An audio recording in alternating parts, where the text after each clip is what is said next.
suffering from an incurable, debilitating disease died of a medication overdose last November. Even though medical investigators ruled that she committed suicide, police continue to treat her husband as a suspect in her death, and they refuse to tell him or anyone else why. Kim Holland is on special assignment. It's the ultimate injustice. Larry Marin can't believe how his life has changed in just 4 months. His life has been turned upside down, and he says he's fighting an aggressive police department that refuses to believe the obvious facts of his case. Frustration, depression, anger, helplessness.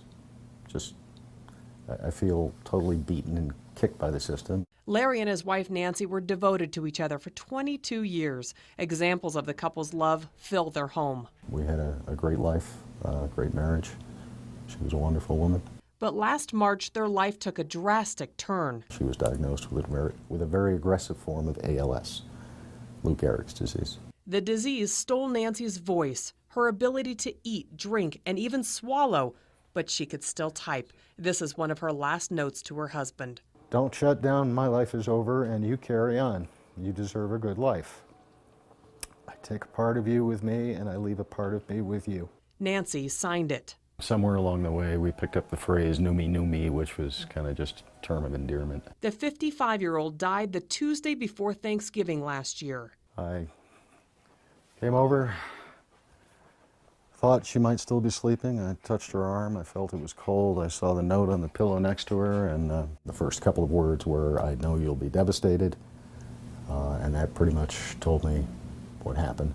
Marin says he called 911, then laid down outside his Edgewood home sobbing. EMTs, firefighters, police, medical examiners, chief of police, everybody wandered in and out. But Marin says one Edgewood police officer was overly aggressive and rude. I was sitting over here, and that's when this particular officer began to ask me some irrelevant question that I said I wasn't prepared to answer.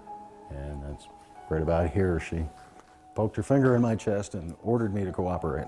At some point after that, they decided to investigate it as something other than what it was, an obvious suicide, and treat my home as a crime scene and me as a suspect. Marin was kept out of his house for 12 hours as police got a search warrant and collected about 100 items, including some things Marin thought were odd. Unpaid bills sitting on the counter, blank checks, check registers, insurance documents, health records, car titles, passports, marriage certificates. On February 28th, the Office of the Medical Investigator declared Nancy's death a suicide, ruling that she overdosed on a cocktail of drugs, including morphine. Case closed for Edgewood police, right?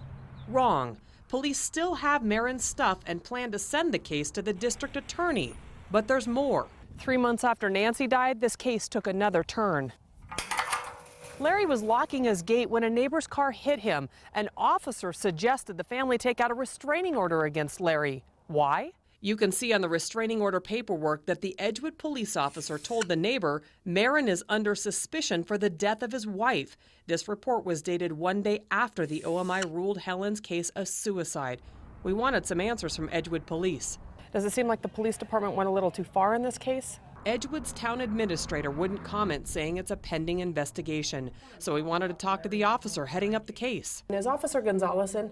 She's not in right now, no ma'am. Is she out on the streets or is she available? She's off today. Officers were told to keep quiet too, but Larry Marin can't hold his tongue anymore. I'd like an explanation for why I was treated the way I was, and am still being treated, and I would like somebody to be held accountable for it. He's hired attorneys to help him with his case, and once it's over, he plans on leaving the state and the bad memories created by Edgewood police. On special assignment, Kim Holland, KRQE News 13. The Edgewood town administrator did tell us last week that the case was then being forwarded to the district attorney. We will keep you posted.